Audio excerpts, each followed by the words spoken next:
Chat Night Africa Live, about to begin. I'm coming back. I'm coming back. I'm coming. Coming to get down. I'm coming. I'm coming. Chat Night Africa Live, Afrocentric solutions to Africa's challenges. We're gonna dance. We're gonna get down. Showcasing Africa's touristic luxurious. We're gonna party. Party hardy. We're gonna boogie.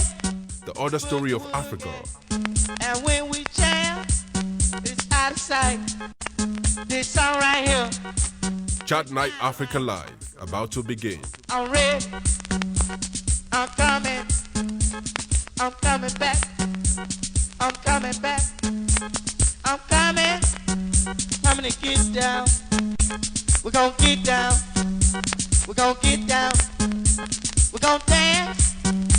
We're gonna dance. We're gonna dance. Chat Night I'm Africa coming. Live, about to begin. Coming to get down. We're gonna dance. We're gonna dance. I'm ready. I'm coming.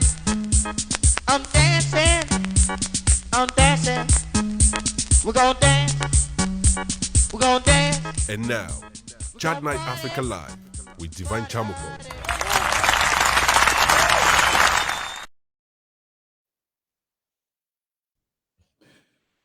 Hello, welcome to Hot Night at Chat Night tonight.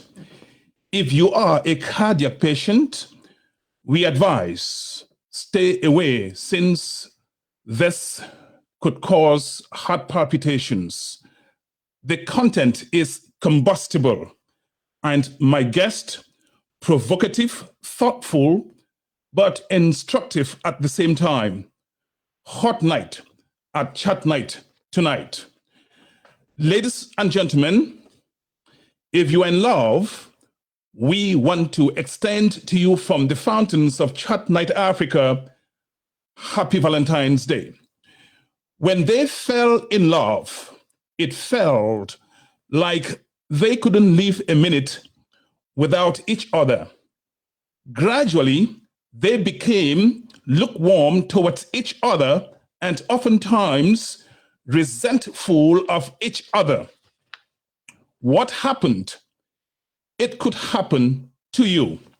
When they started, they did not believe or think that it could happen to them. That is why we are taking on the subject today at Chat Night Africa. Again, happy Valentine's Day if you are just joining us. My name is Divine Chamuko, and my guest on the show this Valentine's Day is the dynamite from Ghana. She is Ruth Yeboah. I guarantee by the time 90 minutes is over, you will be sitting at your seat's edge. I want to thank all those people who collaborate with me to get this production going. Welcome to the show. What happens that when people are in love, it starts very, very hot, but soon they become lukewarm towards each other, if not downright resentful of each other. Ladies and gentlemen, join me now in welcoming the dynamite from Ghana, Ruth Yeboah. Ruth Yeboah will be taking your questions because our phone lines are open. My phone line to the studio is 240-603-7367. Once again, I invite you to welcome Ruth Yeboah on the platform now. Ladies and gentlemen, this is the dynamite from Ghana. Ruth Yeboah, happy Valentine's Day. Happy Valentine's Day, Divine. How are you? I am fine. I want to thank you for accepting to come take some hot questioning at Chat Night tonight. That's why I call it Hot Night at Chat Night tonight. Ruth, you counsel a lot of couples. You are a very, very busy woman. I'm grateful that you could find time to come on Chat Night Africa. The first question I'm going to lob at you is, what happens that when people fall in love, it's like they cannot live a minute without each other. But soon, and very, very soon, they become like two belligerents functioning under a rooftop or under a roof. What actually happens, Ruth Yeboah? Hi, Divine. So let me just say that there are a lot of things that are at play when it comes to relationships. There are lots of things that we have to kind of, lots of factors, we will call it, that are interplay. So just because it's an intro, I'm going to give you just a few quick points in regards to that. People meet for a reason and they get together for a reason. But very shortly after they get together, they forget the reason why they got together in the first place. And so by forgetting and not really living up to those standards for which you initially connected as a couple, it creates a lot of resentment. Emotionally, you may feel unfulfilled. You may feel a lack of connection due to the lack of communication that you may be going through. There may be physical aspects that's missing, right? Maybe physical touch, quality time, and all of these other things.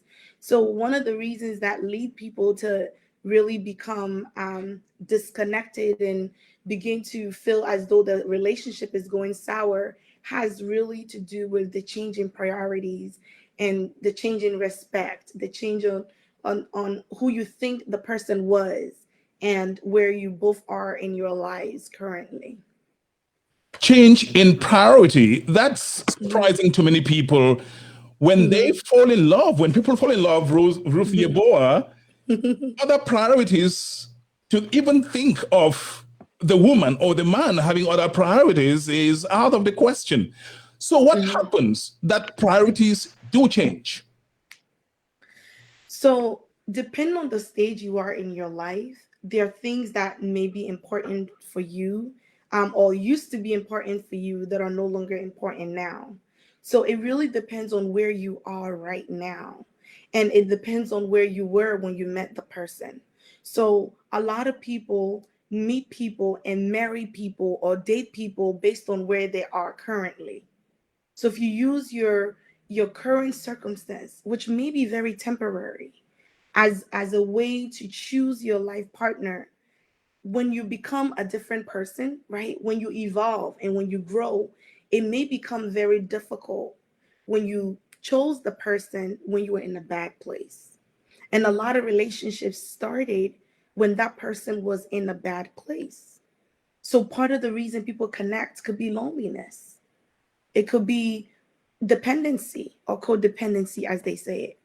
So when you connect with people in that on that level, and then you get to a point where you know who you are, you know who you want to become, and you grow into your real self, then you begin to butt heads and you outgrow the person. That also happens. It could also be that you didn't address the issues of your past, right? We cannot talk about our current circumstances, our now, without reflecting back on our past to see what happened, what are the behaviors, the habits that we picked up along the way that are not serving us. There were things that we grew up in homes thinking those were normal. We normalized it, but those things may not be normal. So that's just a few of those things. You talk about loneliness. Obviously, when people get into relationship, it's because they want to move away from loneliness, from being lonely. Why Mhm. should lonely now become a problem? Okay, so to rephrase your question, you're saying people get into relationships because of loneliness? Is that what you're saying? That's what I said. But why should loneliness become a problem? Yes. Why should it First be a of problem? all, first of all, if you get into a relationship because of loneliness, that's a red flag for yourself and the person that you're with because nobody can undo maybe 20, 30 years of your life. Nobody can come and fix something that was not fixed from jump, something that you grew up with. Maybe, let me be very concrete here. Perhaps you were missing a father. Perhaps your mother left you when you were young. And so you are growing up missing that affection that is a natural feeling that you get from parents. But the parental neglect or not having that parental love, you grow into a state where you don't feel lovable, and you spend your entire life looking for that attention and that love. That's some of the things that create loneliness, right? So you may have friends, you may have family, but it's not enough because you're looking for something deeper. So you get into this relationship expecting for someone to fill that void. There's certain voids that cannot be filled. I mean, void, just really emotional void, cannot be filled by people. It's deeper than a person. So to put all of that expectation on a random person you're meeting to come and fill this void that you've experienced from childhood, that's a big burden. And it becomes a problem when you depend on the person for your happiness, you depend on the person for your peace, for your joy, for everything, for your livelihood. So that becomes a problem. It's a problem, you say, when you depend on somebody for your happiness. Some Yes. people will push back to say, but people get into a relationship to be happy. Why should depending on each other to be happy become a problem? Instead, be a problem. You cannot depend on anybody to be happy. You should not depend on anybody to be happy. Simply because, again, like I said, somebody cannot fulfill what was void in maybe 20, 30, 40 years of your life. That's a big burden to place on a single person. Nobody can undo your past.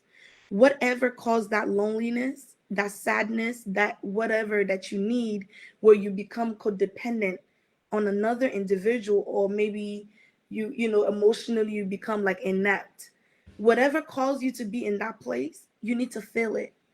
And some of these voids, only God can fill it for you, so that you can get to a place where you feel stable emotionally before you begin a relationship. Here is what Felix Anoma says. I'm going to put it on the screen. He says, we don't have a crystal ball to foresee the future. Do you agree with Felix Anoma? What is he referring to? He says, we don't have a crystal ball to foresee the future. In other words, the problems that come downstream could not be foreseeable. How far, to what extent is he right or wrong on in his statement? I mean, he may be right. I'm not sure the context in which he's saying that, but it's true. We don't have um, a crystal ball to see the future, but we're humans and we're creatures of habits. Humans, we tend to repeat things that we do, right? It doesn't mean that people can change. It doesn't mean that people cannot change their habits. It's predictive what somebody would do. So when someone shows you who they are, believe them the first time, like Maya Angelou said. You have to believe what people are showing you. What happens in relationships is that people tend to try to explain things, they try to read between the lines, and they try to impose things that don't exist. And you cannot do that. You got to take what you see as really, take it at value. Truly. This is Chat Night Africa, and my phone line is open. It looks like Sean Obajulu is on the line. Hello, Sean. Good evening, sir. How are you? Fine, thank you. The topic today, I read it out already. I want to appreciate you. You've been a guest on this show sometime, I think it was last year, when we came on to talk about love matters. The question I have for you is, what happens that people who started as though they couldn't live without each other for a minute, they become like two lawyers in the Supreme Court of the United States. They're fighting each other. The simple presence of each other is like an irritant. Sean, what's going on? And could it happen? And could it happen to anybody? Yeah. So it's unfortunate that things have to happen that way. and how, sometimes you wonder how people who love themselves so much, ended up becoming enemies. But one thing I can say is it usually builds up over time. It's not something that started all just right there and then, and they became enemies. It's a lot of issues that were festering and they were never fixed, and people just probably let it go for too long, and it just blew up in everybody's faces. And unfortunately, for those of us who happen to be in Western world where we have access to legal system, I think more people are becoming unreasonable when it comes to solving issues, and we're quick to want to run to the legal system to get our issues solved. And there's something we talk about in my culture. They said once you become court, you have court cases, you can never ever be friends anymore. And it's the fact. Once the matters have got into court, it's very hard to reconnect or get that friendship back. So there's too many things that are happening that need to be fixed before it blows up in our faces, which we're ignoring for too long. Sure, let me ask you a question. Africans, especially in the diaspora, seem to have a particular or peculiar problem when this is concerned. Is my assessment right? Your assessment is right in the sense that for those people who are still back home, we still have quite a few things that tie us together and kind of prevent things from getting escalated. Things, the factors like family involvement, culture, is still a regard for culture, a regard for family involvement. So, it's quick before things get out of hand. People get involved, even back home. I'm not sure about other countries, like in Nigeria. When you take cases to court, they sometimes tell you, why don't you guys go try to settle it at home first before you bring it to the court? But when we get out of our comfort zone and into this country, it's a good thing, and at the same time, it could be a bad thing. Yes, the legal system can sometimes look out for women who have been treated, or people who have been treated unjustly, because I don't want to make this a gender war. I want to make it as balanced as possible, as I believe there are also men who have gone through a lot of problems in the hands of women. So when we get to these countries, we tend to want to use the backing of the law too quickly sometimes. So yes, that's why it's peculiar to those of us who are out of the country, because the legal system seems to be easily accessible, and we tend to want to use it more. Sean Obajulu, before I let you off the hook, before I let you off the phone, or let you go, Yes, do you have a word? Do you have a message to people who are struggling with keeping it together? Absolutely, I do have a word. It's no news that we have the attack on the marriage institution is so great. I would love to say it's all spiritual, but I am too practical and too realistic to want to base everything based on religion or spirituality. I would say that a lot of us need to stop for a minute, stop with the gender wars, stop with these men-women things against each other, and just listen to one another. The marriage institution is not going anywhere. Listen, if you leave one marriage today, trust me, the next few months you're going to be looking for another companionship. So if your marriage is not at the point where there's emotional abuse or physical abuse, you can fix it. It just needs both of you to come together and decide that your marriage is worth fighting for. There will always be options out there, trust me, but you can never ever vouch for the next person you're going to meet. So please seek professional help if you need it. Everything is not about prayers. Prayers do not fix everything. Get professional help, and both of you be realistic, respect one another, and listen to one another and fix your marriage. Thank you. Thank you. And that is Sean Obajulu.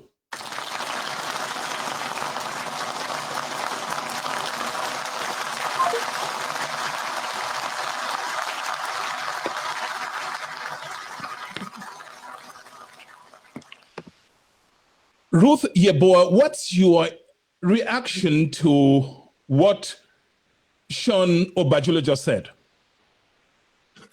I believe that there's certainly some truth to that, because the accessibility, yes, to the legal system makes it a lot easier, but there's also, we live in a microwavable age, right? Where everything we want, it needs to be fast. but relationships take time. Every good thing worth keeping takes time. Success takes time. And a lot of times people don't want to give it the time it requires to get there.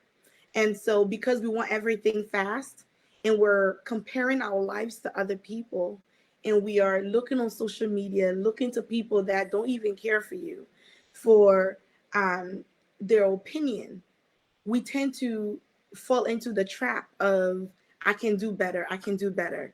No one is saying don't do better, but there's a reason why you chose this person to be with. Now, if your reasons were already unfounded from the very beginning, then trying to mend something that was already broken, there's no point in mending something that's already broken. But if this is a person that you truly loved and you had actual reasonable reasons to fall in love with this person, then yeah, you work on it. And so we have to give it time. And she talked about the support. Back home, there's that familial support. And marriage is a combination coming together of two families. It's not just, oh, I'm in love with you, let's elope to Vegas, get married, and that's it. Today, people get married, they don't care if their parents like them, they don't care if their siblings like, it's like, I'm in love and that's it. Such people, what do you think is going to happen when there's a problem? They can come to you because 9 times out of 10, you told them, be careful, proceed with caution. Why are you rushing? What are you doing? And so people like that can come to you. So the family support, the deep rooted support back home really does help, because it takes a village for everything. But today, the village is dispersed. And so people are just left to themselves, and they don't have the support that they had at the wedding. They don't have the support that they had at the traditional marriage. And so even when they had marriage counseling, that support is not there now after they're married, which is when you really need the support. Chat Night Africa.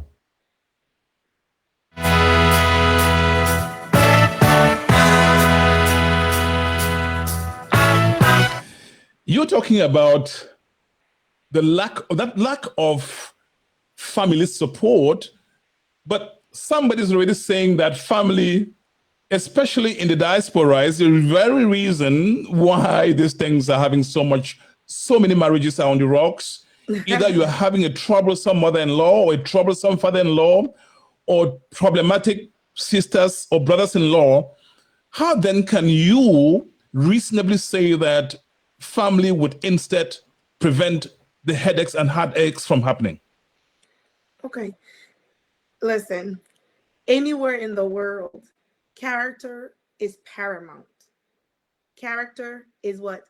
Paramount anywhere in the world. So, yes, family can become our biggest thorn, but family can also be our biggest support. And let me explain. A lot of times growing up, especially in the African community, we don't know something called boundaries. Boundaries are clear, they are important, they are there to protect you. What is a boundary? Maybe something happens. Maybe you left your parents' home and went into a marriage. A lot of people like that, they don't have their own personal experiences, or they haven't lived. So you leave the mother's house, the father's house, and go straight into a marriage. When a problem happens, you call mom, you call dad. So you didn't get a chance to learn and hone and really experience what it means to be on your own. So your boundaries are all messed up. You don't know that I don't have to call my mom about my husband's sexual dysfunction. She can't help me with it. But the problem is with your husband, not with you understand? So I can't call my ex-girlfriend about something my wife is doing. You just opened the door for the ex-girlfriend to come and now dress differently. If she's an ex, she's in the past. You understand? So we open so many doors and mess up our boundaries and things like that. So before we realize, we've let the family just infiltrate the marriage home, the marital home. I hear a lot of people say, oh, mother-in-laws, and please, me personally, I can share this with you. I had so many warnings. Never live with your mother-in-law, blah, blah, blah. Don't live with your family, especially. But you see, at the end of the day, you are a person. You don't have to go by what everybody is saying. And I can tell you that despite advice, I did what I knew to be right. And guess what? The story that people have is not the story I have. So I can't come and tell you, oh, I have a mother-in-law from hell. No way. Because that woman is my mother too. So the way I'm going to treat my mother is the way I'm going to treat her. So I'm not sure at what point, you understand? So people can get deep and become, they can get really deep. Listen, I hear it all. But ultimately, you have to treat that person the way you want to be treated, and the respect can abound. So again, it's the boundaries that we break. And so when we allow the family in, now they don't want to come out. So we create those problems ourselves. This is Chat Night Africa.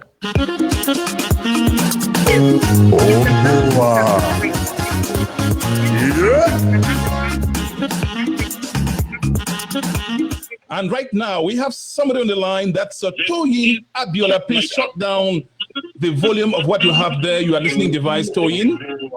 This is Chat Night Africa. And now on the line is Toyin Abiola. Hello, Toyin. Hi, good evening, sir. How are you? You are I follow your post on Facebook, and you come firing like the Navy SEALs of the United States on relationships matters. Why are you so concerned about this? What is happening that people start off like they cannot leave 1 minute without each other? They're listening to each other. They're whispering. They're not even talking. They're whispering into each other's ears. But along the line, the home becomes a shark tank. Toyin, speak to the people listening to you now across Africa. Thank you so much, sir, for the opportunity. I have two answers. The first thing I'm going to say is that complacency sets in. People just get complacent after they've gotten the person that they desire. You have to remember that during relationship, we do a whole lot of things to please the other person. When a woman is in love, when a man is in love, you see them going all out to do so many things for the other person.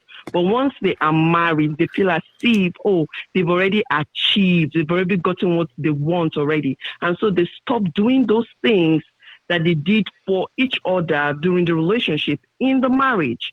So, and once that gets in or sets in, trust me, love starts to dwindle, or the love you think you had starts to dwindle.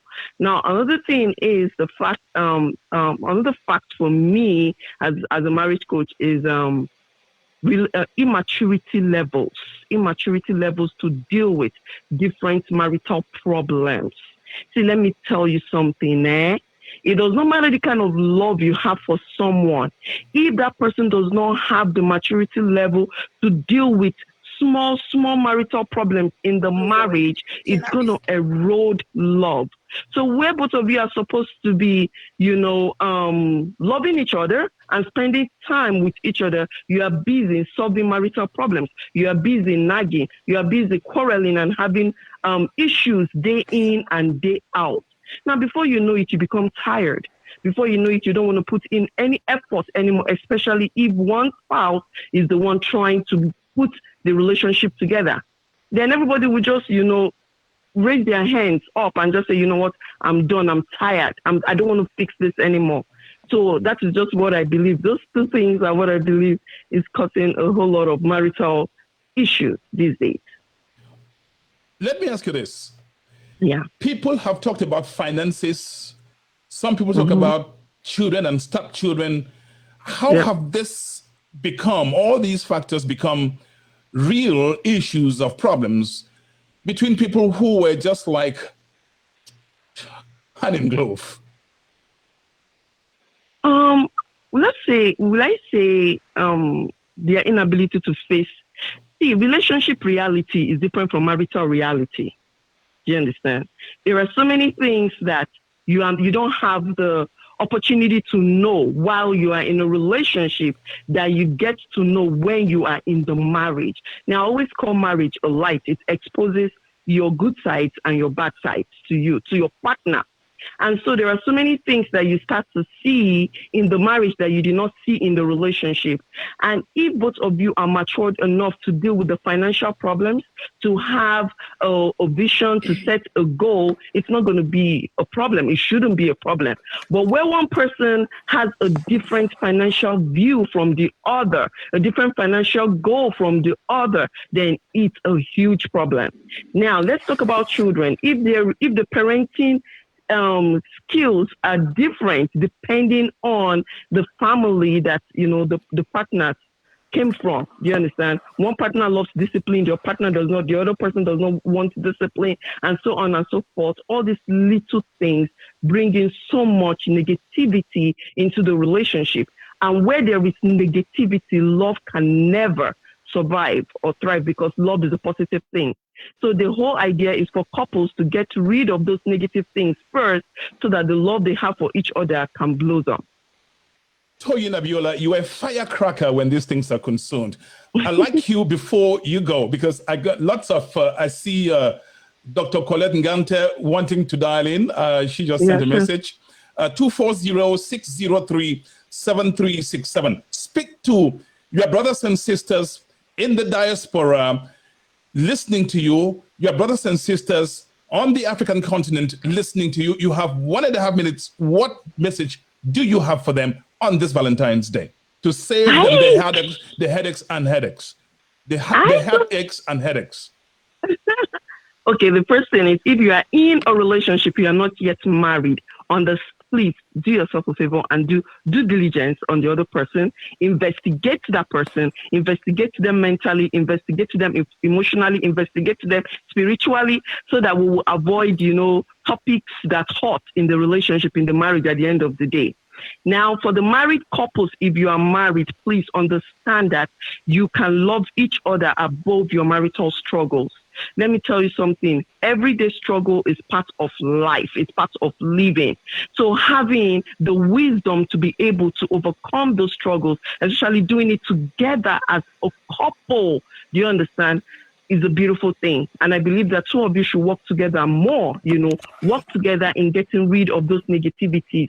Pay attention to your partner. If your partner is complaining about one thing or another, please pay attention to those complaints and make adjustments when necessary, so that you guys can love each other like you're supposed to. Toyin Abiola, thank you. I feel the fire in your belly, girl. You're welcome, sir. Thank you so much for having me. You have a wonderful Valentine's Day. Toyin Abiola on the line. Thank you. Thank you. You too, sir. Thank you. Yes, what's your reaction before we get to Dr. Colette Ngante? I see her on the line indicating she wants to, I mean, when you talk about these issues, you can imagine, you can understand the interest it generates. But hey, warning again, if you're a cardiac patient, this could trigger heart palpitations. Walk away. Let's see, Coach Ruth Yeboah, how do you respond to your friend who is equally as fiery like you? She's right, when it comes to doing your due diligence, because a lot of times, I said this earlier, what you see is what you get, okay? Because you cannot be with someone who doesn't share your values from the very beginning, and you think that all of a sudden they're going to become the man or the woman of your dreams. It doesn't work that way. What you see is truly what you get. You have to believe what people show you.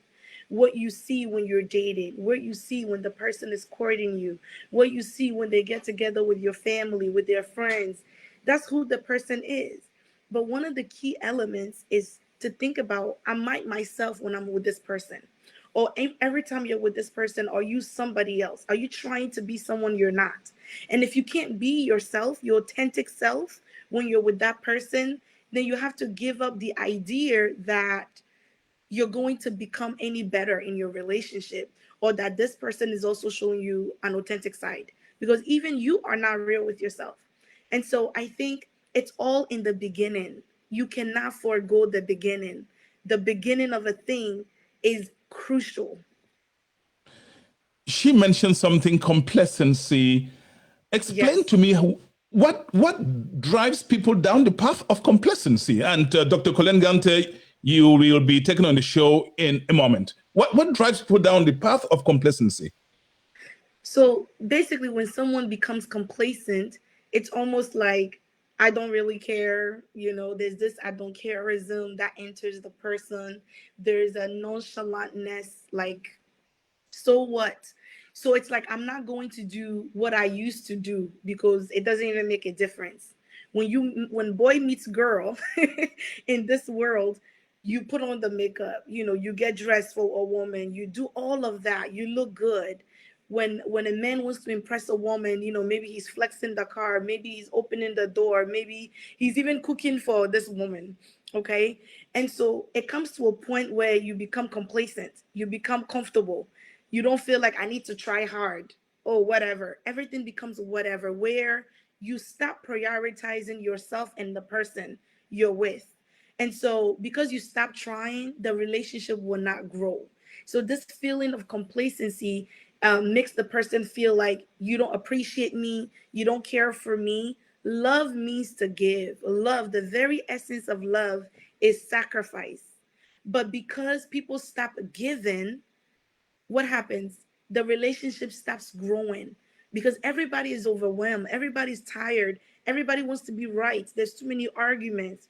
You understand? So this is the feeling of complacency that leads people to stop trying to impress one another, stop trying to please one another, stop trying to do what is right for their relationship. Here is a question from Lambert Baum. He asked, Divine, is Valentine's Day something to be initiated by the man? Love is not maths. It's not a math equation. There's no formula. Thank you, Lambert. Here's how I'm going to put the question to you, Coach Yeboah.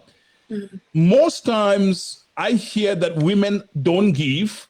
They're only expecting the men to give. How do you react to that? I think that's because you said that love is a giving exercise. Yeah, it's a cultural thing, right? So there's this concept that women like to take things, women like gifts. But I'm gonna tell you, I'm not one of those women. Do you see? You're different. Not. Oh yeah. And so it's really, you have to think about what is necessary for you. Me, truly, gifts don't mean much for me. And so just to make it general, it's not that men are supposed to give to women. It's a cultural concept, that it's a cultural construct, let me say, that people have come up with, and they have said this is how it's supposed to be because men woos a woman and not the other way around. Again, it's a cultural construct, right? So women just have to know their men and know what their men also expects. If your men's love language is gifts, then you have to make sure that you show him that love that way.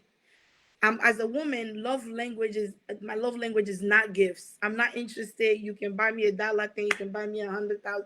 It's the thought, and the thought can even be, oh, I love you so much. That's enough for me.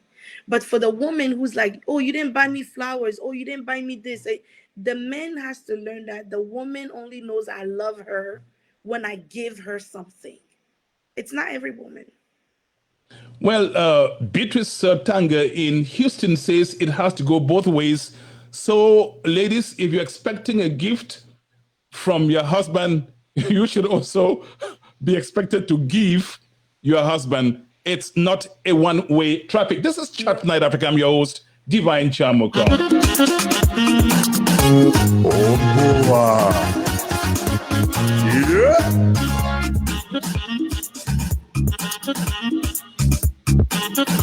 And we have somebody on the line. That is Mr. Ngante, husband of Dr. Colin Ngante. Hello, Mr. Ngante. Welcome to Chat Night Africa, Valentine's Day special, hot night at Chat Night tonight. Hello. Hello. Hey. Hello, sir. Yes. Hello, Divine. Can you hear me? I hear you 515, sir. Okay. Thank you for calling, for letting me the opportunity to discuss this very, very enlightening topic on such a wonderful day. And by the way, Coach Yeboah, you're great. Thank you. Yes, we're listening to you, sir. Okay. I have a comment, then a question. The comment I wanted to make is just the premise of the question is wonderful. I'm sure. Can you hear me? Yes, we hear you, sir. We hear you. Okay, good. All right, I'll go ahead. So my comment again is the premise of the question is wonderful. It's that the assumption is that you're getting into a relationship in love and you love it. So what I want to say about that is that everybody goes into the relationship with good, noble intentions. They start it. They get into it. One thing that I want to emphasize on this topic is that there is, in a relationship of that nature, love and marriage, there is a third person or a third entity that must be treated as an equal partner. So you have the man, the woman, and the relationship. Those are three different parts in the relationship. So the man, the woman, and the relationship itself. So each of them operate independently and must be given space to operate. If the relationship is not understood as part of that trifecta, then you start having those problems you talked about. The second thing, the observation I'm making is that when you meet each other, you try to understand each other. You will always fall short of that understanding. But what we see to be the problem is that you start thinking you can change the other person. And that is the problem. You can't change people. You just have to. If you didn't understand it very well, now you understand you only have 1/3 of the relationship. Focus on your 1/3. Give enough resources to the second part, which is the relationship itself, and then allow the other person who only controls 1/3. So you see, like you if you try to blame another person in a relationship, you are the problem because you have 2/3 of control on that relationship. You have yourself, and then you have the relationship to work on. So you always have control. Now the problem is that you keep thinking that you did not, or what you got into was say you didn't understand the person was like this person you expected this, and it came out that the person is different. No, they're not different. You just didn't understand it. But now that you have a bigger role in a relation, your 1/3 and the relationship itself, you have control. And if you like being in that relationship, then you will be in it. Don't blame the other person. So have you ever seen this? Have you seen this as an issue, Coach Yeboah, in the aspect of partners in the relationship trying to change or expecting that the other person would change so that the relationship can go forward? Thank you. But before you go, sir, are you still on the line? Yes, I am. How long have you been married to Dr. Colin Gante? 24 years, I would say. It feels like we started dating yesterday. I see it. And that's why I'm asking you this question. What are you doing, or what is Colette doing that she hasn't abandoned doing that you both of you used to do when you were dating each other 24 years ago? What is it that you are doing that continues to fuel this fire, this love fire I see burning like California wildfires? Thank you. I take that as a compliment. Thank you very much. Are you still there, sir? So, yes. What I would say is, again, I understand, well, my wife, Dr. Colette Gante, we both came to this understanding that we each have only 1/3 as individuals, and then the third portion, which is the marriage itself, requires for both of us working into it. So there is no day that I expect to change my wife. I love my wife. I love her completely the way she is. There's nothing that I want to change about her. There's nothing. My last question to you, sir. Are there things that I want to change about myself? Yes, I work on myself. I don't try to work on her. My last question my last question, you sir, if you don't mind. Sure. I understand your in-laws sometimes come around. How have you managed it such that it's not become a problem in your marriage? You love your parents. You love your parents. What do you do to make sure you love your parents? What does your wife do to make sure that she loves her parents and yet there's no conflict? Okay.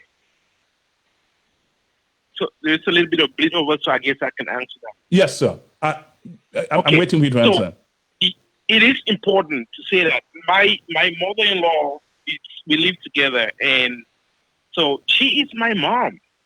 So she is my mom, and she has no bearing on the relationship. That means between me, my wife, and I remember I told you there are three entities: the woman, the man, and the relationship. So those three, the trifecta there, is what brings us together.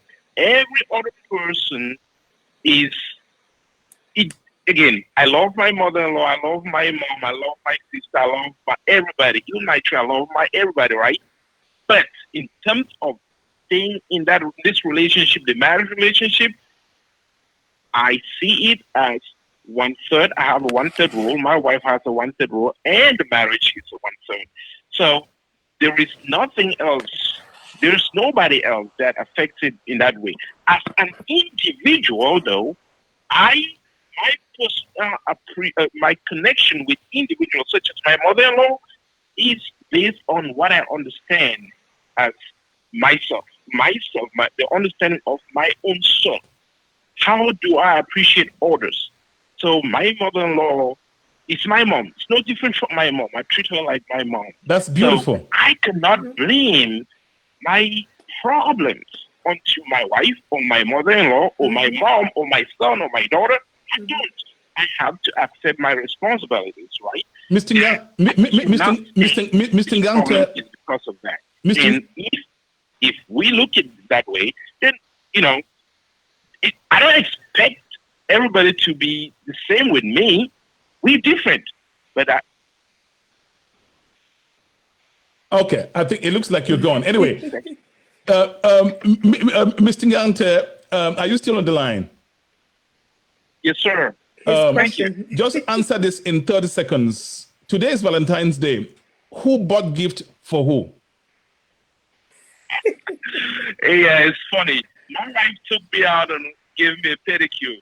I haven't had one of those things December. Your wife took you out? How is it that Dr. Colleen Ngante wasn't expecting you to do it first or to be the only person to do it? Well, I did give her flowers. She likes flowers. I bought her flowers. African women don't always want flowers. They like credit cards. I think she might be different. She likes flowers. That's critical. You just gotta know what they like. My wife she likes flowers, and I gave her flowers. Thank you so much, sir. I think I should bring you on the show as a guest at some point, sir. If I give you the invitation, will you come? I don't mind. I would enjoy it. I always follow your shows, and I appreciate it. Thank you, sir, and extend my very warm regards to your beautiful, loving wife, Dr. Colleen Ngante. Thank you, sir. Oh, I'm flattered. Thank you. Hey, I'll continue to watch Coach Yeboah. I enjoy it. Keep the fire on. Can you repeat your question? You asked the question. Well, you asked a question, Coach. Yeah, I would like you to repeat the question, sir. I was listening intently. The issue of expecting your partners to change or expecting that they will change because got it. Okay. I got it. Okay. Your question has been noted, sir. Thank you, sir. Yeah. You want me to answer it?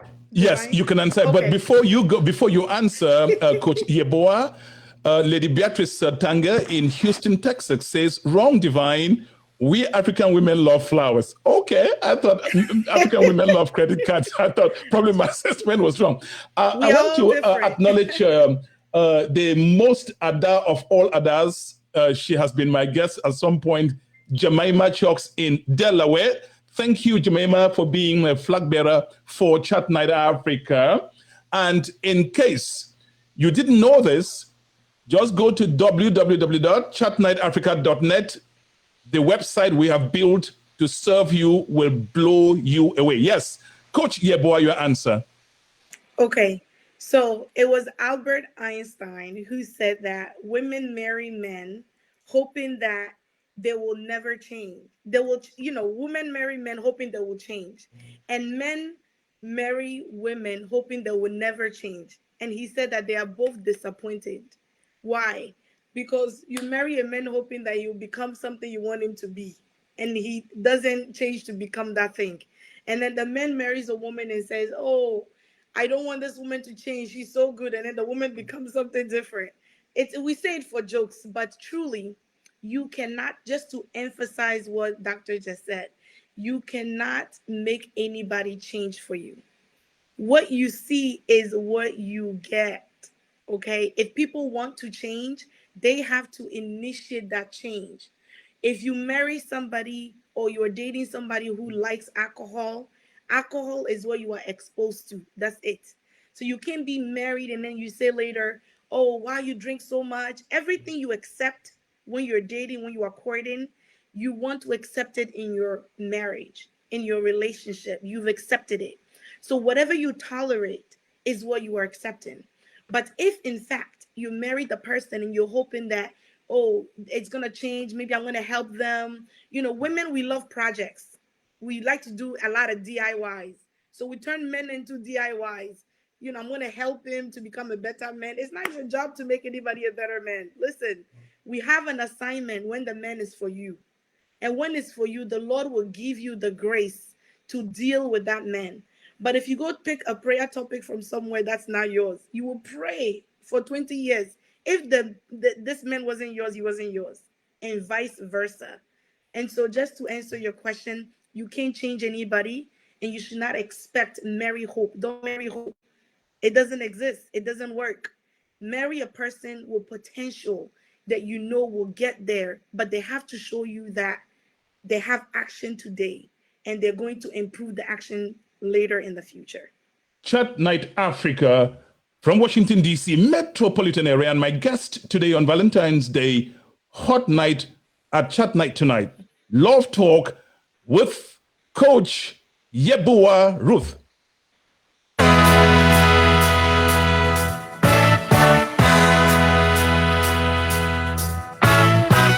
A lady has just written to me and she prefers to stay anonymous. I'm not sure why. Anyway, I respect her wish.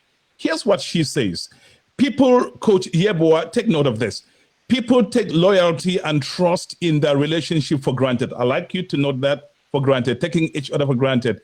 People also ignore that confidence in your partner is like an aphrodisiac.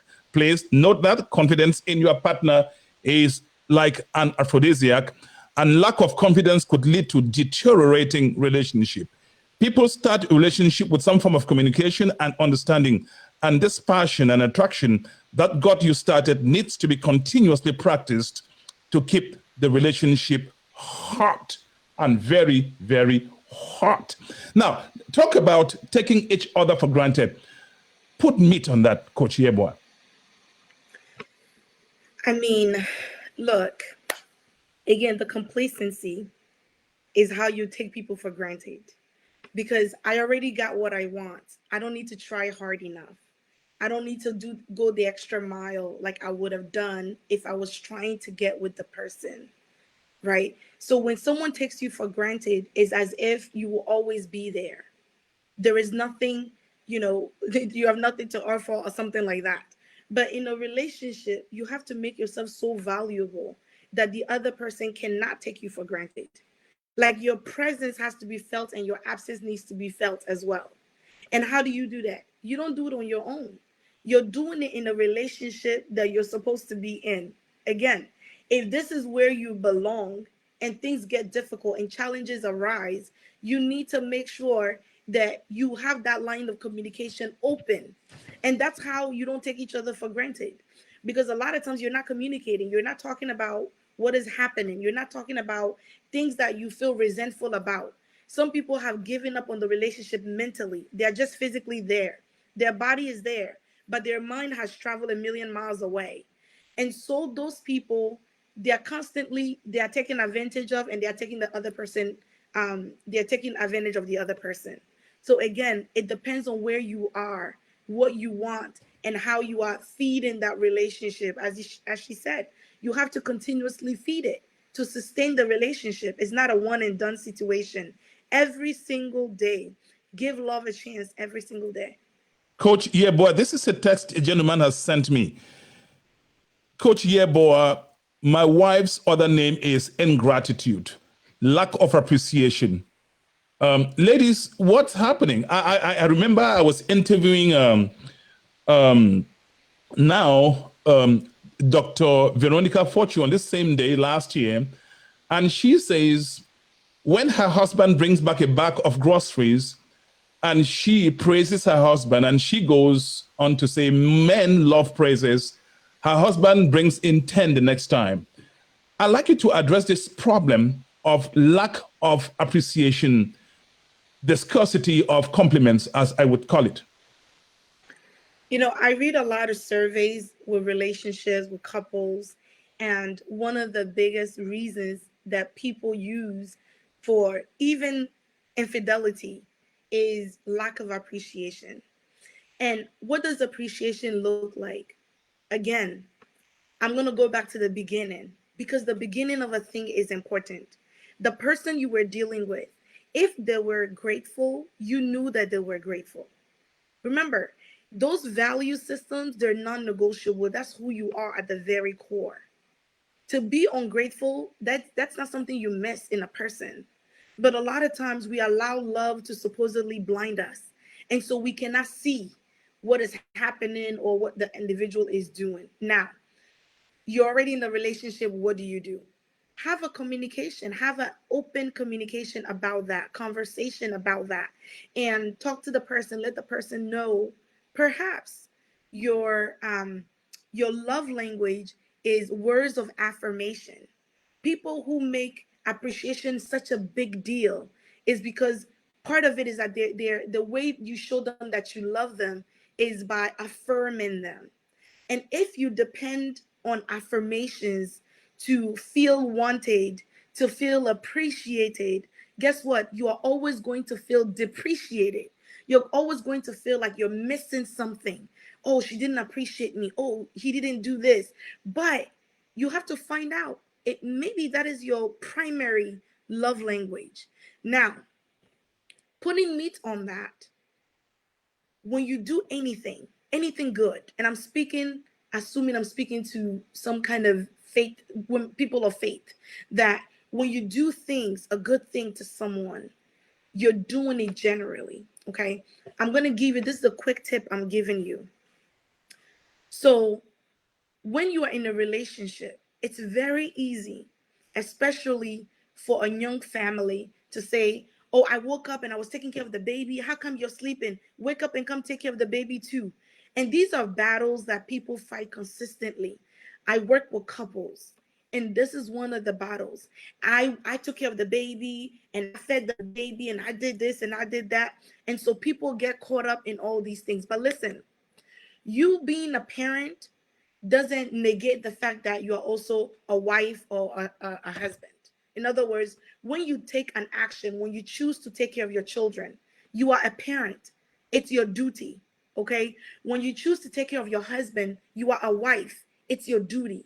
Don't get caught up in, because you didn't say thank you, I'm not going to cook. I don't feel like doing this because you never say thank you. I get it. But you have to do things without expectation, because expectations set people up for failure. So when you expect something, yeah, when you expect something, it doesn't happen. Oh, I came, honey, I did my hair. You didn't see my hair. You're already upset. Maybe he saw it, he doesn't even like it. So he's not gonna say, oh, your hair is so nice. He doesn't like it, it's okay. So when you set yourself up, oh, when I go home, my husband, he better, oh, you're doing all of that and he doesn't see it. And then the men too, maybe you have got a haircut and you got a new shirt and your wife is just looking at this like you're not even there. The person wasn't seeing you, you are already invisible. It's not what you are doing for it. So I want to hone in on that. That whatever you do, do it with a heart of service. If you get caught up with, I did this for her, oh, people betrayed me, I was always there, I give them money. You give them money, they're not going to say thank you, they won't say thank you. Can you give money without thank you? If yes, then give money. Can you do good without thank you? Then do it. These principles, they operate everywhere and anywhere, not just in marriage. Ruth Yeboah, what makes people become less likely to show gratitude? What is it? You would think that you do something for somebody who say, especially a loved one, and he or she should say thank you. Oh my God, honey, this is great. What is it that stops people from being because people grateful? Okay, I have a bottle with water. If somebody looks at this bottle, someone who's ungrateful says, oh, it's half empty, right? You've heard this illustration. Ungrateful people will always see what is lacking, what is missing. People who are grateful, they see even the things that are not there.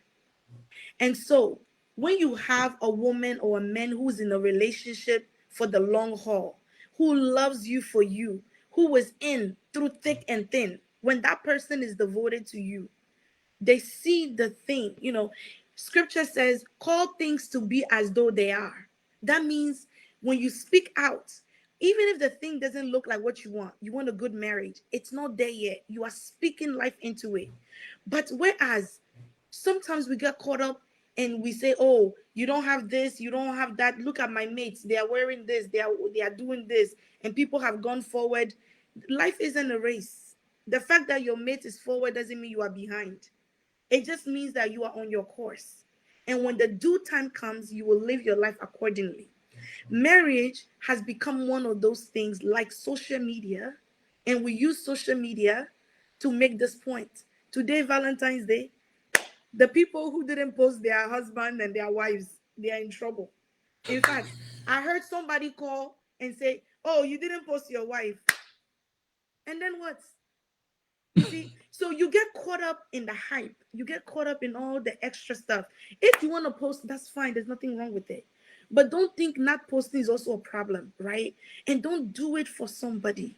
So this is part of the problem, is that how can you be grateful when you are comparing your car to the next person? You're comparing your spouse to that person. This person's husband did this for them. This person's wife did this. No, it's me and my husband on top of the world. We are going places. It doesn't matter who is running or passing us by. Do you understand? And so this is why people are ungrateful. And 9 times out of 10, you already know the person you're with is not grateful. You know it. But life unveils and marriage reveals the deeper things and the deeper characters of people. Here is what Dr. Colin Gante says: a good woman sees the value of a man and respects him as the head of the household. This is what Liliane Mokoro Fogam says. Most men go out of their way to assist within the house, and we really need to appreciate all they do. It makes a difference in a relationship. Lambert Baum says lack of communication, or communication or the lack of it, is one of the greatest sources of headaches in our relationship. When people talk about communication, I mean, they say communication to a relationship is like blood is to the body or in the body. Why is it that everybody talks about communication and yet we communicate so poorly? What are some of the stumbling blocks to good communication? Divine, we've gone through this. Yes. I wish people will, yeah. And so communication, yes, is the bloodline, but we need to understand this. We are always communicating. The problem is effective communication. So it's not just communication. People communicate all the time. But because there's Even so cussing much each noise, other. they're cussing each other out. So they are communicating. But effectively means that when I speak, you understand what I'm saying. When I'm quiet, you get what's happening. So in order to do that, there shouldn't be noise, right? And what is noise? The man comes home, and I'm going to use this illustration not to be Correct. sexist. The man comes home, I'm feeding the baby, and then there's food on the fire. The other baby's like, "Mommy, can you help me with my homework?" And so as soon as the man comes home, Well, you don't hear the children, they need help, go help them. You see, I understand you are overwhelmed, you are tired. Okay, maybe the man went to work, he's tired, he's sleeping, the kids are making noise, and he's upset. Men, I understand you are tired and need to sleep, but don't communicate to your children that they're a burden. Do you understand? There's always communication happening. So needs drive behavior. If you take nothing from today, hear this: needs drive behavior. Whatever you need, when it's unfulfilled, your behavior will ensue. So when a man needs attention, a lot of men are sex deprived.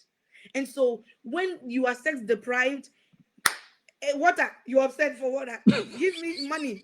You are upset. You are just like, oh, you are busting. You are just a ticking time bomb. And so guess what? You don't need to don't walk around. I won't say nothing. Why? Because maybe this woman, you touch her hair, my neck, you touch her hair, oh my hair. You do this, all the complaints in the I mean, she has no more excuses. Why? Maybe this person does not like you sexually. And I hate to go there, but I must. Go there. Put Maybe all that cards on the person, table, Coach yeah, Yeboah. maybe that person doesn't even like you sexually. You see, when I do counseling with people, later on I go in and I ask them, when's the last time you had sex? That's the number one question I ask people. When's the last time you had sex? And if you didn't, some people I would tell them, go do it and come back to me. Because yeah, because after you do it, if you come back and you're still upset, then you definitely don't like the person. But if you do it and come back and you are relaxed and now we can talk, then I know you were just busy and But most people struggle in that area. And a lot of problems begin in the bedroom. They do. So you have to communicate well enough to understand that, okay, she needs some, he needs some. It's time. It's not time. Oh, my wife is tired. Let me just comfort her. Just let me talk to her. Or sometimes you just need an ear. Just listen to what I'm telling you. Don't do anything. I don't need you to solve the whole world problem. Listen to what I'm saying, Keke, just like that. And so you have to get to a point where you hear, but to better communicate, and I'm going to end. To better communicate, you must express your feelings. So you have to identify the feeling that you have. So instead of anger is not the real feeling, no. You are sex deprived. That's the real feeling. So anger is just the behavioral manifestation. So you come to a point where you express the real thing. What is the underlying thing? Oh, please take out the trash. Why should I take out the trash? Yeah. Okay, when that happens, it's not the trash. Oh, yesterday this person wanted to eat something and you came in, it's not the trash. And so once you start reading each other and understand the feelings, don't leave it to guess game. It's not a guess game. Sweetie, I feel sad when you don't touch me. That's a real sentence. Use I messages. Convey what you want to say. Let the person understand and hear you, and let them respond appropriately. The number is 240-603-7367. Let me repeat, 240-603-7367. I told you about Coach Yeboah, that when she comes here, she will challenge your thinking. And let's get this interactive Chat Night Africa. I'm your host, Divine Chamukon.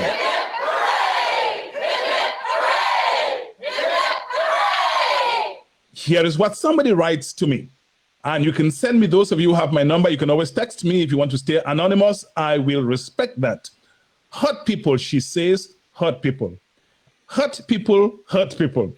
We need to heal from our trauma, from the trauma of our past relationships in order to become the best you. Communicating that to someone who is receptive brings with it an understanding to the relationship that will, in the long run, prevent misunderstandings and triggering past hurt. Now, some people want to build houses by using old bricks. In essence, I think that's what she's saying. I'd like you to address that. Why do many people find it so difficult to get past hurt? What is happening? We'll summarize that into trauma, right? What she just explained is trauma. Anything that happens to you that leaves a significant mark, whether as a child or even in your past relationship, is traumatic. Okay. What trauma does is change your thinking and alter even your behavior at times. So it's inevitable that when you've been betrayed and hurt and have so much pain in the past, you would transfer it and project it on other people. It's very important to heal. Healing is a choice, and healing is a personal work. A lot of times you hear people blame, blame, blame because they don't want to point it to themselves and heal. What happened to you may not have been your fault, but it is your prerogative to heal. It's your job to heal. So the past has conditioned us to think a certain way. This is why you have to disconnect from your past and not let those things of the past become norm, dictate your now or your future. Because now you have the opportunity to do better. So you must heal in order to have better relationships than your father, than your mother, than your family, your friends. You must heal to do better. Coach Yeboah, you talk to so many people. I mean, each time you have to come on this show, it's sacrificing a lot because people are asking, pulling you left and right. They want to talk to you. Yeah. Do you have the impression that Africans really want to, they're readily asking for help? People are in trouble. Do they really come to you voluntarily? What's your comment on that? Some people say Africans shy away from asking for help from professionals like you. And that's part A of my question. Part B is, what's the difference between coming to you as a coach and going to a pastor or a priest? You see, men of God and women of God have their place. They do. Um, I know someone earlier said that you don't leave everything to prayer. Sometimes you have to take action, right? Prayer supports the action that we need to take.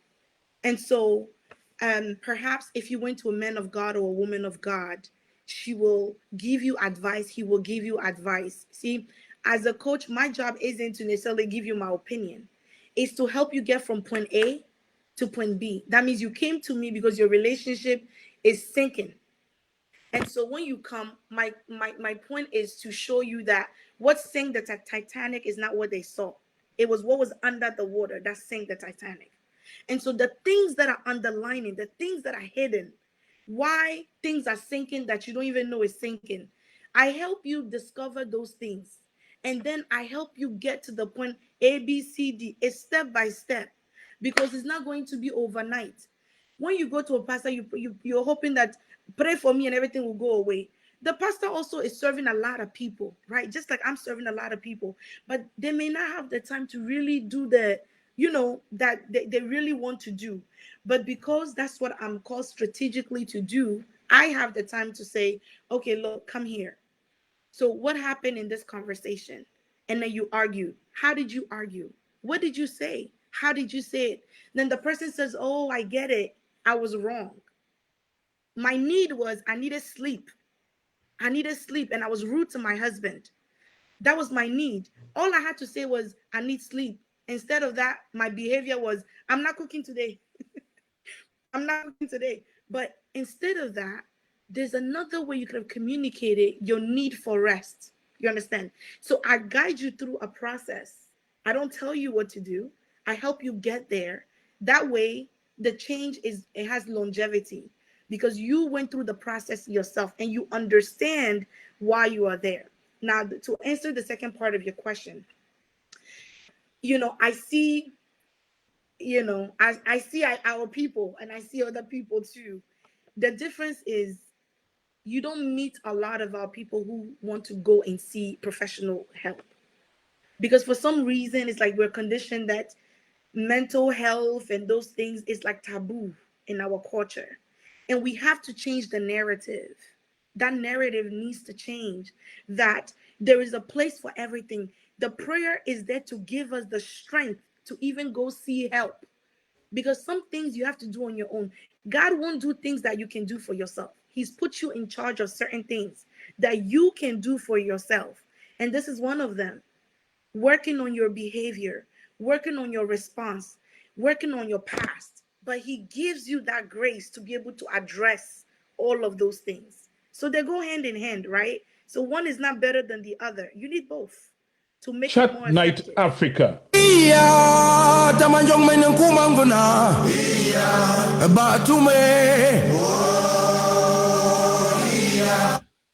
Before I go to the text, I have a text here that has just been sent me.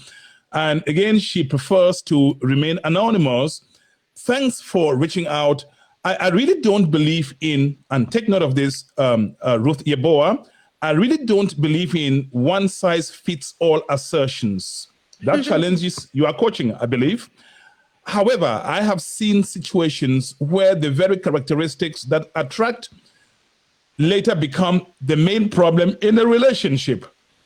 When a quiet, laid-back attitude that was the initial attraction also ends up indicating laziness and complacency. This is really thought-provoking. Do you have situations, Ruth Yeboah, that the things that attracted a woman to a relationship become the same thing or things that irritate her? Yeah. Listen. What happens? When I was in college, I learned this when I was 20 years old, when I was graduating college, where, my professor said this and it stuck with me forever. He said that the very thing that attracts a woman to a man is the very reason why she leaves them. And when I heard it, of course, I was That's only 20 years antithetical. old. I mean, Yeah. how does that happen? Because too much of everything is bad for you. Too much of anything is bad for you. And I'll give you an example. Way back when we were, you meet a guy, oh, he can dress, he can do this, he can do that, and you're so impressed by the dressing, because you don't know that dressing that won't take you to where marriage needs to take you. So you look at the basic things. So those things that she's saying is true, that maybe a quiet man. But how was this man quiet? When you met him, was he working? What did he do to show you that he will support you in life? Quiet doesn't mean that the person will have. And so again, some values are non-negotiable. And so when you meet somebody, what is the person showing you? You meet a man who's always playing on the couch and playing video games. Oh, he's so laid back. No, the guy is lazy from beginning. You don't become lazy because you learn work ethic from the beginning. When you're like in your teens, you become an adult, even in your 20s. So unless you marry this person at like 18 or 17, listen, there is no way you miss this one. You just can't miss it. How the person becomes late, all of a sudden they don't want to work. And then find out if they were hardworking and then they stopped. Is this person depressed? Is this person in need of something? What is going on with the person? Is this person anxious? Is this person, you see? So seasons in life change. So find out if truly the person was a hard worker and no longer has any interest. That's one of the signs of depression. But if the person is just lazy, I don't know. Hot night at Chat Night tonight. My guest is Coach Ruth Yeboah.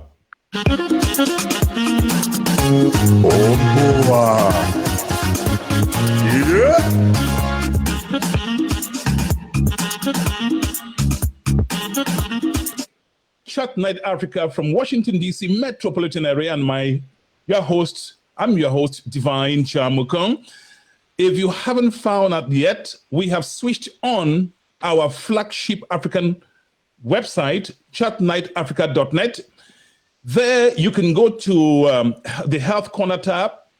Right there on Health Corner tab, you can actually speak to a medical doctor. We have specialists there, mental health specialists. We have cardiologists. We have all kinds of specialists there. From any part of Africa, you can go right there and communicate privately with your doctor. We have so many things we're going to discover there. We also have the African cuisine. You will have Nabi Foje, Miss Mercy Foje's Food Gallery. You will have Lapiro. You can also go to the African fashion tab. You'll find lots of things, great stuff there. Take advantage of it. We designed that website to serve you. You're not paying for anything when you go there to get the information. It's in a repository of great ideas. Coach Yeboah, you talked about sexual deprivation. What is happening when these guys The woman and the man were dating, it wasn't a problem. Available Because anytime. you were stealing it. You were stealing it. Okay. All right. Now that they were stealing it, now that they can now have it 24/7, somebody's depriving the other. What leads to that deprivation? Because when I talk to men, that's a turnoff. There are many reasons, right? What are the reasons? Let's exclude some things.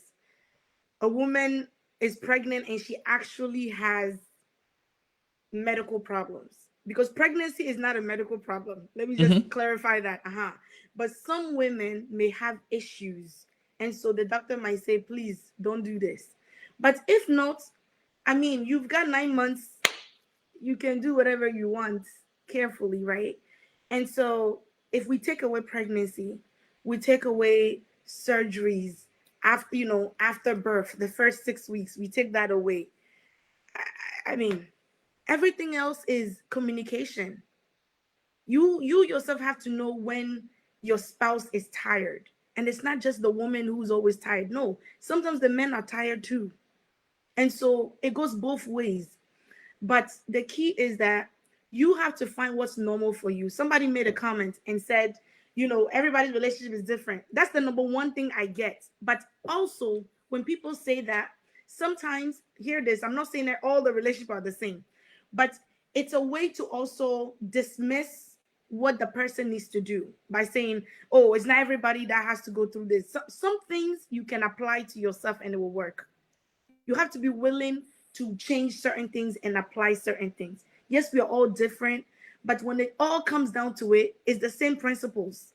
It's the same love, it's the same sacrifice, it's the same everything. Is the way you do it is different, okay? But going back to the sex matter, they can say, okay, normal sex is one or twice, maybe once a week, twice a week. No, you and your spouse have to decide what is normal for you. Some people, normal is every day. Some people, normal is every other day. So you have to together agree. But if it's not happening, I hate to disappoint people. One of the issues, one of the after finances is sex that I always face when I'm talking to couples. But the problem is, whoever has the problem doesn't want to talk about it. Like if it's a male who has maybe premature ejaculation or whatever, he doesn't want to talk about it. Don't bring it up. There's no need to talk about this, And so people become resistant to the change. But if I'm walking on eggshells around it, guess what? The problem will remain. So you have to have enough transparency in your relationship that you can openly tell your spouse, look, this you just did it doesn't go well. This one, you need to change it up. Okay. You need enough transparency to tell him who else is going to help him but you. So again, you have to make sure that those issues are not there that are medical. The other side also is attraction. Some men, maybe they married you skinny. They wanted skinny. That's why they married skinny. You have children, your body changes. Even if you don't have children and you're just in marriage, your body can just change. Out of joy or out of just eating anyhow, your body can just change. The person, if you married for body, guess what? When the body changes, your love will change. Okay? But if you married for the person, all you're going to see is the person, no matter how big, how small the person becomes. And so attraction is one of the things that impact people having sex and wanting to have sex. Maybe your spouse is not attracted to you. People don't want to hear this, but it's the truth.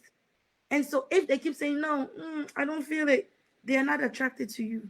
How tired can you get that you can't have sex for 1 month? No, they're not attracted to you.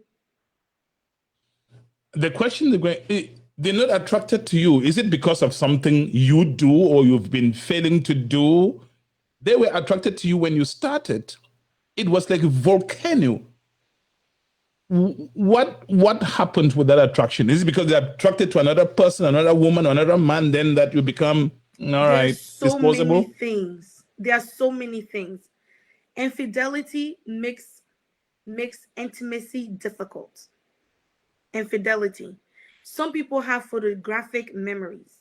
And so if there's been infidelity, maybe once, maybe too many times, that person cannot get that out of their mind. Don't touch me.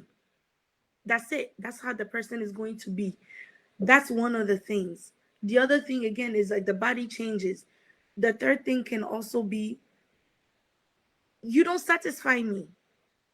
If I'm not going to be satisfied, why am I going to waste all this energy only to come back, lay down frustrated? And that's one of the reasons people listen to me. I'm not satisfied. Ask the person why. It can also be that, when you are stealing the thing, when you are dating, it's exciting and it's this and it's that. People get stuck in their bedroom and look at the four corners of their bedroom and they are bored. Sex, with the same person is boring. It is. That's why people they want to go try different things, because it gets boring. You have to get innovative. You have to get exciting, creative. Can you have to explain that? try. Can you explain, what do you mean by you have to get innovative? What do you mean? I mean, look, you really have to sit back and see that what pleases my spouse that I'm with, right? And us, because we are we are here, we hustle, we work so hard. And I say us because I'm saying, like, Africans in general, in the Right. diaspora, people, we tend to work so hard that we forget enjoyment. But enjoyment is part of it. So every once in a while, even every 3 months, even if you don't have the money, we're going to take one day, just one day. Let me find a motel. It doesn't have to be a 5-star hotel or nothing. Just the change of scenery puts you in a different mood. It does. And mentally, you are different, because maybe some people live with in-laws. So you're thinking, oh, I can't do things. I don't want them to hear me. I don't want them to. But when you step away for a minute, you let loose. And so you go off. And so you have to make sure that all of those things that are hindering, the children will open the door, change your locks. I mean, you have to get innovative, and sometimes you're like, oh, we don't have time for sex, because some people want to make this thing 1 hour. Take 5 minutes, go to the shower quickly, done. I'm out of here. And so innovation is finding ways to please each other without making this such a burdensome thing. It's not so burdensome. I mean, they say if you are sleepy, you say there's no bed, I can't sleep. No, you're sleepy, you will sleep. You will sit like this and sleep. If you need this thing done, you would do it anywhere and anyhow. You will respectfully away from the children. But yeah. Well, you got your word today from Coach Yeboah. Get creative, get innovative. Listen, and that's very true. That is. When you stop learning new things, getting creative, getting innovative, you get obsolete. That's the fact. Yes. You get obsolete, you get boring. The whole stuff gets boring. Mm-hmm. I hope you have heard. And we decided to do this, and I brought Coach Yeboah so that she will hit the nail on the head. Because we've been tiptoeing around this thing for just too much. We pretend we like to look holy, and there's nothing unholy about talking what we're saying. Nothing. Okay. Nothing. Because don't talk about it, you face it. Let me share something with you. There's this statesman of blessed memory in Cameroon, Pa Jomie Pefok. He said, when you look at big problems in life, they are like the potholes in roads that were ignored, and then they became lakes. Mm-hmm. Big problems in life and relationships ignored become lakes. L-A-K-E-S. Ticking time bomb. That's what I said earlier. Exactly. It's just a matter of time. It'll go off. We could be here all night talking this. All night. What's your last word before? I'd like you to get very practical. It's a blank check. What's your last word before we go? I said this before on your show. I'm going to say it. My number one advice I give married folks and someone who's courting to be in a relationship: can two walk together except that I agree? Now, I've been married for 8 years, closely to 8 years, a month away. And I can tell you that it's never failed me. It's never failed because, and I'm sure people have been married 24, 30 years. When you ask them, they will tell you. Beside, my wife is always right. Beside that, understand that two cannot walk together except they agree. What does agreement mean? Your values need to be aligned. Your finances need to be aligned. Don't think I'm going to build a house in one side of town. My husband is building another 4 hours from here. When we retire, where are you staying? Are you getting a hotel to live in the middle? Can two work together except they agree? Stop building your own success alone in a relationship. Be your own person, but the success is together. That means if I'm successful, my husband is not successful, I'm not successful. So why behind every successful man there's a successful woman? Because we are both successful. And so I'm standing behind him and pushing him while he's pushing me too. Partnership. The relationship is yours. It's not for us. It's not for the church. It's not for your family. It's for you. Do it and do it well. That is all. Do it and do it well. So well that your children will look at you and say, because of my mother, I will marry. Because of my father, I will marry. Because today all the children, they don't want to be married. This is marriage. I don't want it. No. Do it so well that other people they want it because it's so beautiful. So that's the only advice. Work together in perfect harmony. When there's no harmony, nothing will work. Everybody's money is this way. Oh, it doesn't work for everybody. Don't tell yourself those lies. Listen, agree. Don't agree to disagree. Agree to make this work together and stay in line. This is brilliant. And everybody, I'm reading the comments, everybody, Dr. Motatita says, Lord have mercy, Coach Yebo. You are hitting hard. Raw. You are hitting hard, girl. Listen, if somebody wanted to contact you, what do they do? I mean, I have talked to just about so many coaches, pastors. There's something different about you. You are very organized, provocative sometimes, pepperish content, but very instructive. How can somebody contact you? Just the cell phone, 914-265-4050. Okay, beautiful. Here is what Beatrice Moma says. Coach Yeboah, I'm so proud of you. You are highly knowledgeable and gifted. Aww. I've never understood this topic as I do with you today. Thank you. Wow. Thank you so much. That's Beatrice Moma. Thank you. You have saved marriages today. You've saved relationships today, girl. I want you to know that. Thank you. This is not the last time you're coming to chat night.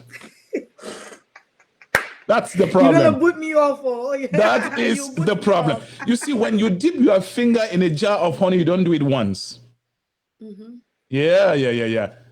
Thank you, and give my regards to your handsome husband. I will. Your children, and every member of your household. It's been wonderful talking to you. Happy night. Valentine's Day. Happy Valentine's Day to you too. Hot night at Chat Night tonight has been a firecracker. Thank you. And ladies and gentlemen, that has been Coach Yeboah. I want to thank all of the people who sent in text messages, commented, debated in the green room. I want to thank all the people who called in. I want to thank you for your support. I couldn't be doing this without your support. Share this video and save somebody's relationship. Call it marriage or anything. Share it. You have my authorization to share it. That has been Chat Night Africa. Also go on the website designed to be a flagship of African pride. We call it Chat Night Africa, but it isn't for Africans only. Go find out the work we have done for you. Go on the Health Corner tab. Lots of doctors, pharmacists, nurse practitioners, mental health information. You can actually contact a doctor privately if you don't want the discussion public. Find out what's happening in African cuisine, rising African stars, just so many things. It's a repository of information. That's the website, www.chatnightafrica.net. Chatnightafrica.net. Find out the formidable things we've done there for you. It's not a website like that which you are used to seeing. I want to thank my social media manager and video editor, the website builder, Roger Fool. If you want him to build your website to look like what we have at chatnightafrica.net, you can contact me. If you also want to contact Coach Yeboah, you can reach out to me. Thank you for watching Chat Night Africa. And that's how we wrap up today. Next Sunday, we will have one of the greatest, the kindest gentlemen you can think of, Dr. Celestine Atangcho. He will be coming on the show with one of the best African lawyers in the United States, Attorney Aneneba Akufo. You have to listen to what happened to Dr. Celestine Atangcho. I'll leave you with this song. And another one. Chat Night Africa. For Africans only? No, not for Africans only. Find out what's happening at the brand new website, chatnightafrica.net. Thank you, Lambert Baum. Thank you, Pastor Ernest Nchamukong. Thank you to everybody watching. Beatrice Moma, Dr. Colin Gante, Ndiashi Gante also. Would I have seen? That has been Chat Night. Hot Night at Chat Night Africa. Merci à tout le monde. I send you happy Valentine's greetings from the fountains of Chat Night. Merci à tout le monde. And that's how we leave you. Goodbye. Goodbye. I'm coming back. I'm coming back. I'm coming. Coming to get down. I'm coming. I'm coming. Coming to dance. To dance. We're gonna dance. We're gonna dance. We're gonna get down. We're gonna get down. We're gonna party. Party hardy. We're gonna boogie. Boogie woogie. And when we jam, it's out of sight. This song right here, it's dynamite. I'm ready.